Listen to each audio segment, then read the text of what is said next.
Good evening and welcome. Tonight we will be continuing our read through of this book titled History of the World Map by Map. And if you are new to this series, if you just clicked on this video randomly, welcome. I appreciate you being here. In this series, I read these maps for the first time here on camera. I have not read them beforehand. I've only read the titles. So we're going to be exploring these maps together. So this is not rehearsed. I'll probably mess things up.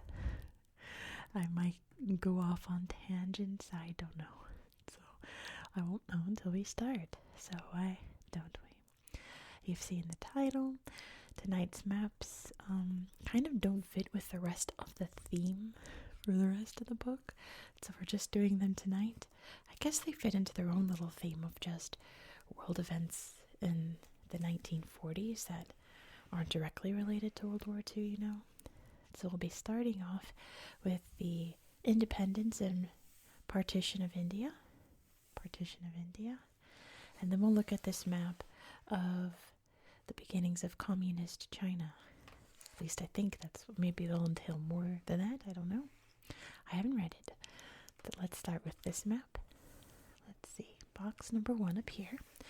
It says the Indian National Congress, 1885 to 1947. Founded in 1885, the Congress was created to petition the British for more rights for Indians.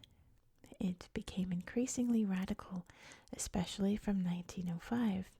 After the British Viceroy Lord Curzon proposed to split the province of Bengal in two, a decision opposed by most Indians.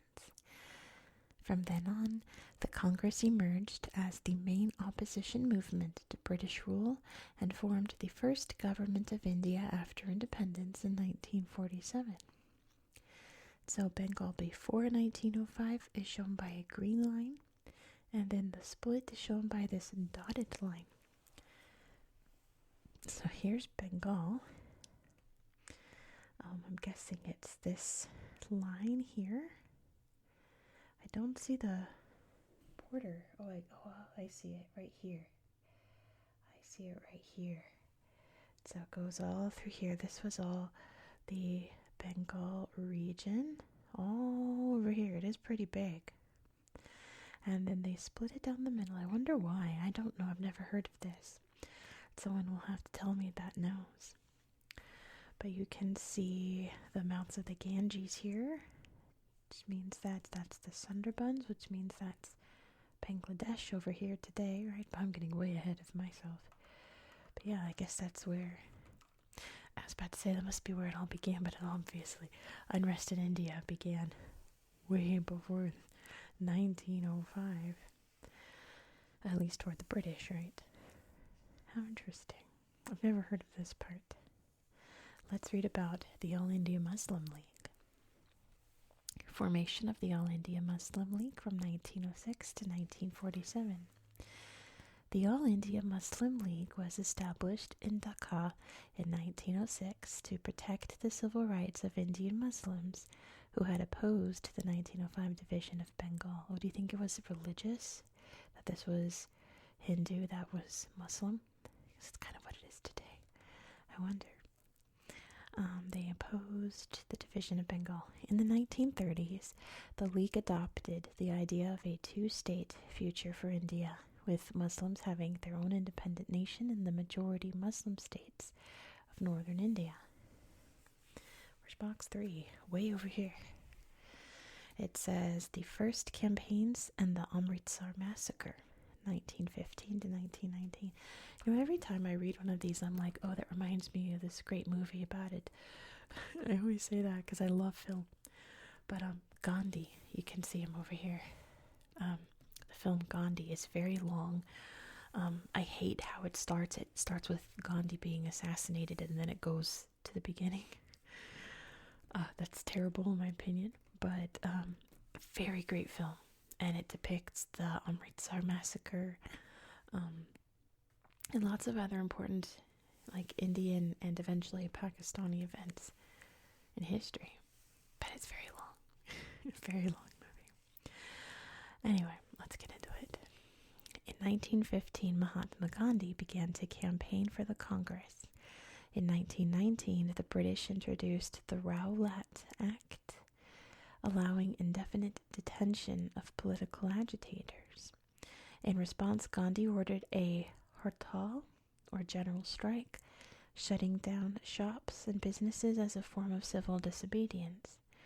When the British opened fire on thousands of Indians in Amritsar, Punjab, Gandhi called off the protest. So, disturbances during that, the hartal and Punjab, are shown by these two lines. And then political activities associated with Gandhi, of course, are shown by this spinning wheel here, one of the very important symbols of Gandhi's movement. We can see down here and here. Guessing those are them? Oh, those are blue. Oh, I see. I'm looking ahead. That's that box. We want these brownish spinning wheels at this time. Oh, goodness. Let's see. Well, I'm guessing. If we go look. Oh, I see. So right here it's showing. For this. Okay. This is confusing. I think I have to read all of these boxes before I understand, because there's so many different lines and symbols all over. I'm not sure I'm looking at the right ones, because this is what happens when I don't rehearse. Okay. Because I don't see any of these like anywhere. So, moving on, I guess. Let's see the non-cooperation movement. 1919 to 1922. In response to the Amritsar massacre, Gandhi began to argue for Swaraj, or self-rule for India, to be achieved through satyagraha, or truth force, an idea developed by Gandhi as a form of nonviolent resistance. Despite its peaceful intentions, the campaign turned violent, and Gandhi suspended it in 1922. So non-cooperation is shown by these purple sections, and then we have purple spinning wheels for activities associated with Gandhi at this time. So let's see, I see the purple here all throughout. You can see there's Lucknow, Allahabad, and then it's purple, as I see here. But we're going to read all these little boxes after. I think that's a purple one too. Yeah, looks like it. Yeah, it's a confusing little map if you don't know what all the things mean. Let's read through them and maybe it'll make more sense. Gandhi's campaigns, 1924 to 1932. After 2 years in prison for sedition, Gandhi returned to campaign for Swaraj in 1924. His most successful act was the Salt March of 1930, when, in protest against the British government's monopoly of the salt trade, he led a group of activists to Dandi on the west coast, where they illegally produced salt, an act that sparked mass civil disobedience across India. Imprisoned again in 1932, Gandhi withdrew from active politics. And those are shown by blue wheels, these events, so we can see down here and up here and over here, but it's the Salt March. But yeah, we're going to read all of these and find out what they all are in a minute. Let's move on to the Quit India movement, 1942-1945. Gandhi was opposed to providing help to the British in World War II, as he did not believe India could fight for freedom, while it was itself denied freedom. Many Indians disagreed with him and fought in the war. In 1942, Britain sent Stafford Cripps to negotiate India's support in return for more power for the Congress. In response, Gandhi launched the Quit India movement, which demanded full independence. So I guess Quit India movement 1942, shown by the red stripes. I guess those are zones where that was popular or something. So you can see all throughout central India, all down here, over here, down here in the south, over here. Interesting. I don't quite understand what that means. Like, were there, like, protests, uprisings, demonstrations in those parts, in the red stripe parts? I don't understand. Okay. Let's just finish this map so maybe it'll make more sense. We have partition and independence, 1947 to 1950. The British Labour government favored Indian independence and tried to establish a unified independent state, but faced with rising Muslim agitation for an independent Pakistan, they partitioned India. After much violence, India and Pakistan achieved independence on August 15th, 1947. The British colonies of Burma and Ceylon received independence in 1948. That's Myanmar and Sri Lanka today. By 1950, all the princely states had joined India or Pakistan. The areas of widespread communal riots during this time, 47 to 48, are shown by yellow, and then Gandhi movements at this time are shown by yellow wheels. So we can definitely see up here on what's now the border of India and Pakistan, still very much conflict there today. I'm guessing these two over here, and then down here in the south as well. Can you see? Right here. I'm guessing that's what they look different colors, but maybe that's just because they're different color. But like this looks brighter than that color. Is that just me? I'm not sure. But let's read all these little things, and maybe it'll make more sense. Let's start over here. December 1885, the Indian National Congress is founded there, Bombay. July 1942, Gandhi calls for the British to leave India. The little people there. What's that? Did I miss a box? What's the little people? What is... Oh, major riots? Oh dear, they are major riots. Shown by the little people there. This says March to April 1930. Gandhi leads the Salt March. You can see a spinning wheel there. There's a purple one there. 1918, Gandhi campaigned successfully for Kheda peasants demanding tax relief. It's purple. Do we know purple? Non-cooperation campaign. Excellent. Spoiler, January 1948, Gandhi was assassinated at Birla House here in Delhi. Up here, April 1919, the Amritsar massacre. There's Amritsar. You can see all the little people over here. No dates for all the little riots. You can see Karachi there too. I'm guessing that was probably during partition or leading up to it, right? 1930 to 1932, the Congress urges tenant farmers to stop paying rent to landowners who are loyal to the government. Non-cooperation there. The blue spinning wheel. February 1922, Gandhi ends non-cooperation campaign due to violence. For here, and April 1917, Gandhi achieves his first success supporting indigo growing peasants. Hey, we just talked about that in my last India video. I'll link my India playlist up there. We had just discussed that. How funny that I'm reading that like a few weeks after I filmed that video about the indigo protest. December 1906, the All India Muslim League was founded in Dhaka. 1946 to 1947, Gandhi tries to restore communal harmony in contested Noakhali and Tipperah. Right here, yellow spinning wheels. That's at this time. This says 1886, going way back to 1937, Burma becomes a province of India in 1886. It separates in 1937. So yeah, this was all India once upon a time. There's the Andamans down here. They didn't forget the Andamans. It's still part of India today. 1930 to 1932, picketing for foreign cloth shops, and many women participate in protests, which is why the spinning wheel is one of Gandhi's symbols, because he protested British-made cloth, and they just made their own cloth with spinning wheels, which is usually why he's barely wearing anything, because he's just wearing hand-spun cloth all the time. You can see down here as well, little people protest there, what was then called Ceylon.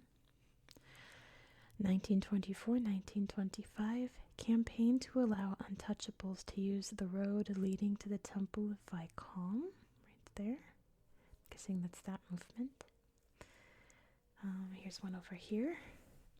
It says June 1905, Servants of India Society set up to promote Indian development. All right, they're in Pune. Is that all of them?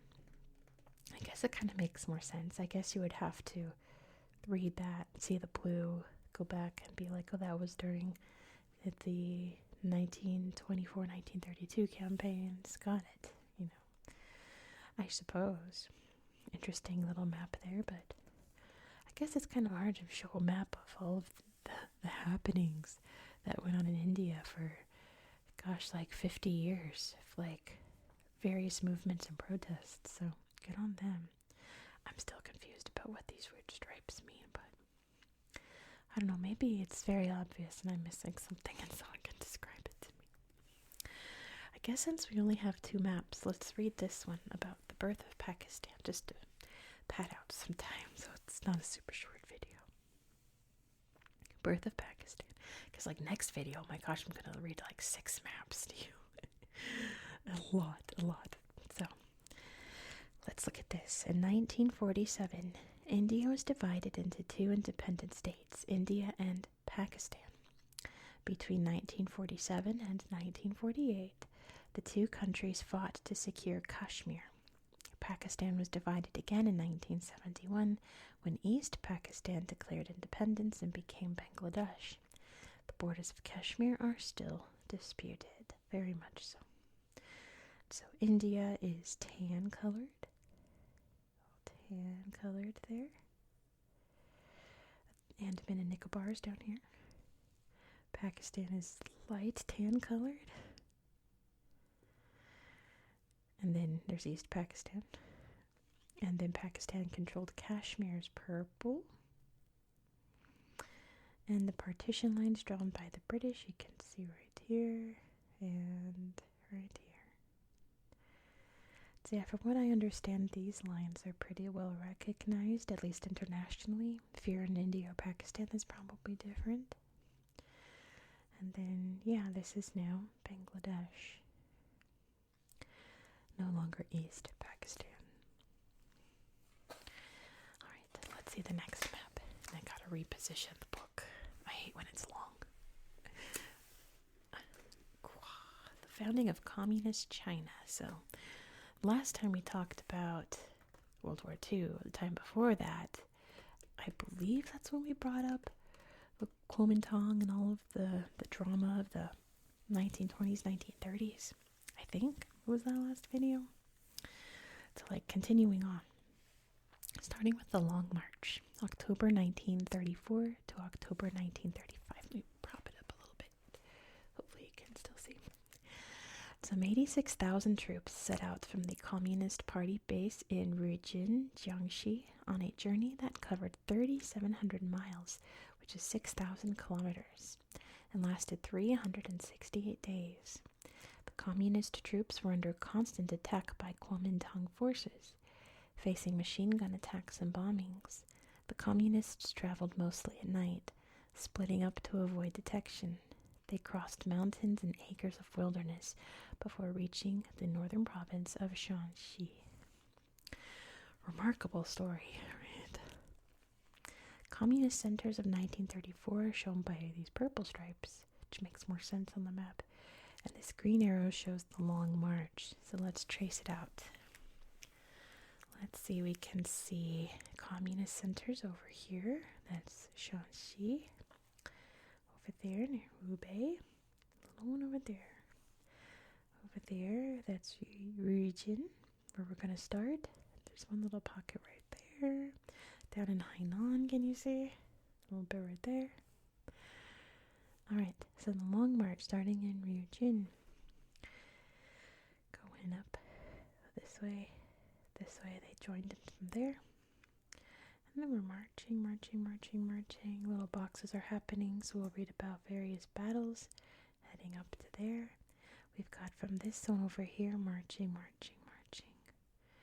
And yeah, this is not flat, easy to cross land. This is rivers and mountains. Well under attack.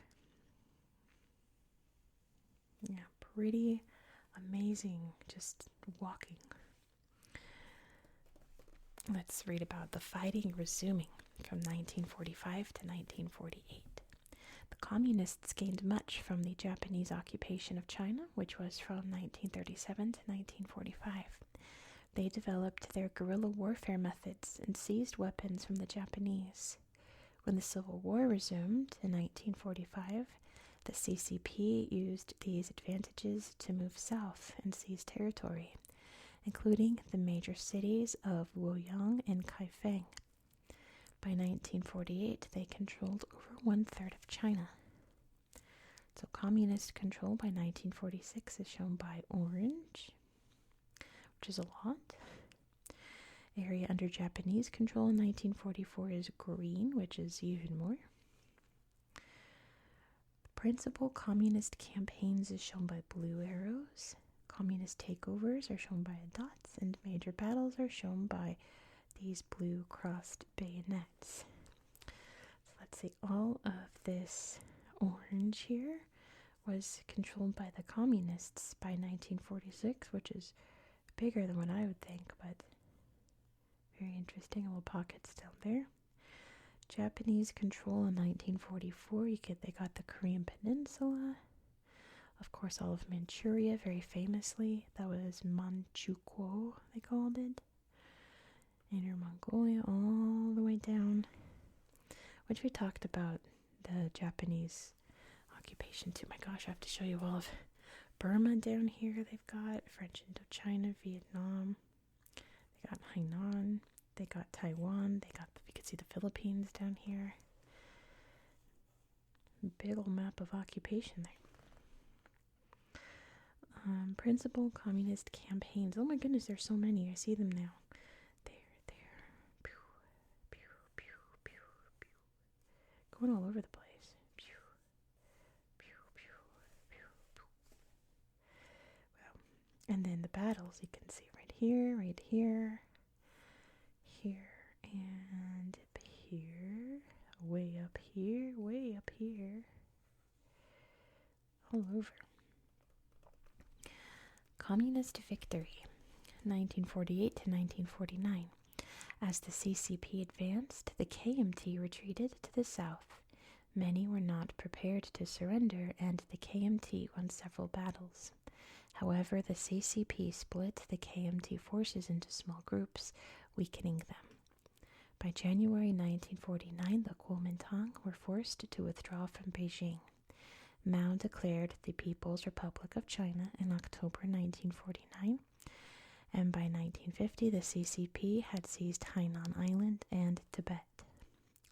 So communist control by 1949 is dark orange. So now they have all of here, down here, they got this bit too, over here, and then some areas down here in the south. It looks like Taiwan too, even though very famously. That's what the next box is about. Spoilers. There's Hainan. Yeah, all throughout by 1949, mid-1949. Let's read about Taiwan. Still a hot button issue today. Taiwan, December 1949. Guangzhou was the last stronghold of the Kuomintang. After it fell to the Communist Party on October 14th, 1949, 1.2 million people fled to the island of Formosa, or Taiwan, 100 miles or 160 kilometers off the coast of China. Kuomintang leader Chiang Kai-shek left for the island on December 12, 1949, and set up the Republic of China. And there's, I see, brown Taiwan, so that's brown color, not orange color. to say they never had conquered Taiwan at that point. That was the Republic of China, not the People's Republic of China. Now it makes sense. It's brown, not dark orange. Let's start up at the top.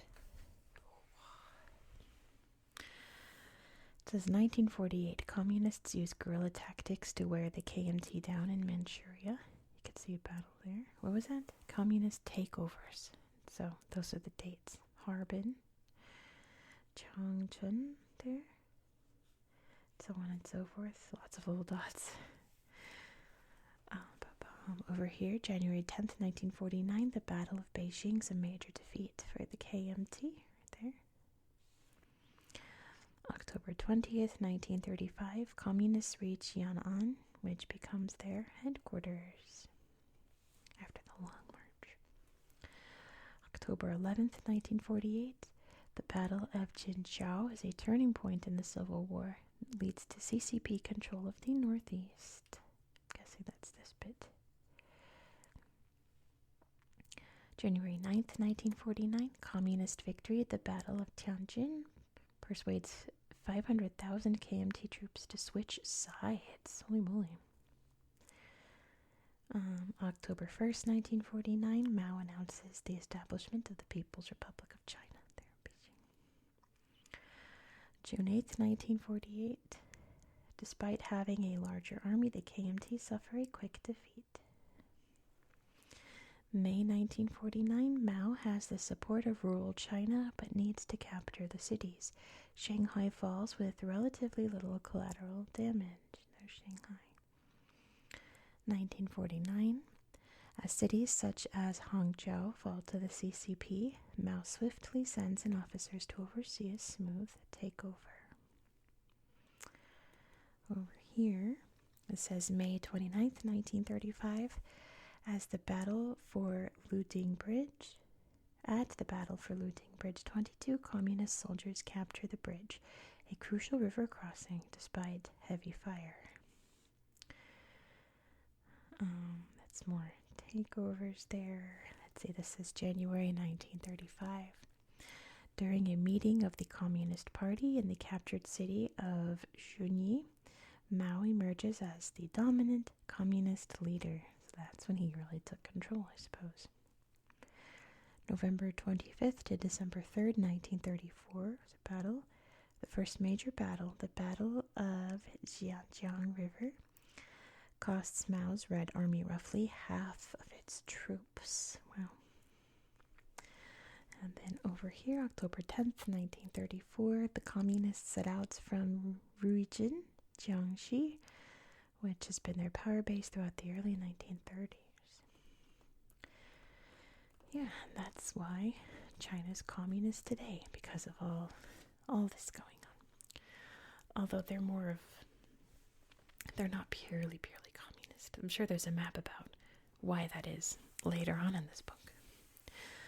But, yeah, they're more of a, I guess, social, not even like socialist, but somewhere in between, I suppose. I suppose. Yeah, that's all that I've got. So I guess I'll show you what's coming up next. Dream Wars. So next we're going to talk about the Cold War. So here's the maps I'm going to show you. Again, I haven't read any of this. I've only read the titles. So these are the ones I picked for you. We're going to read this one about the Cold War. We're going to read this one about the Korean War. We're going to skip this one. We're going to skip Sukarno for now. We're going to skip forming the EU, Nelson Mandela. Then we're going to go to, because we're talking about the Cold War. So, right, Cold War, Korean War. I already forgot. That was it. Cold War, Korean War, the space race. So that's part of the Cold War. And we're going to read about Vietnam Wars. Can you see? Vietnam Wars. And this one, U.S. interventions in Latin America, also part of the Cold War. There's Fidel over there. And that's it. So yeah, I can't remember. I can't count. It's like 5 or 6 maps. I can't remember. But we will read a bunch of Cold War proxy war maps.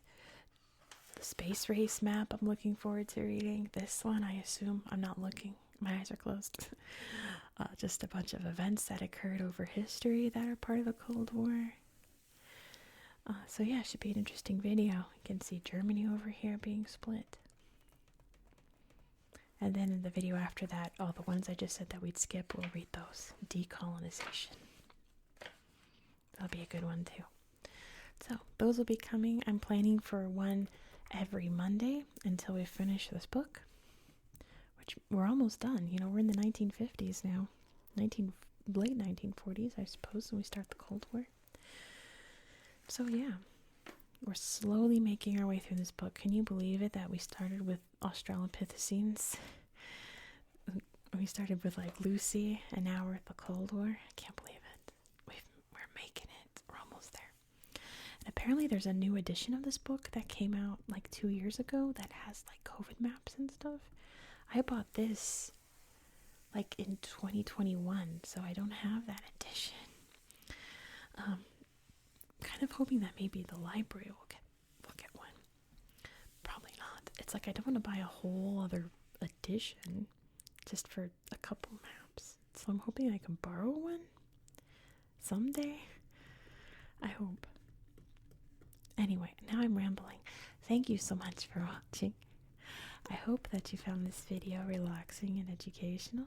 And hey, if you're not subscribed already, you should probably do that so you won't miss any more maps videos. And I do hope, more than anything, that you have a good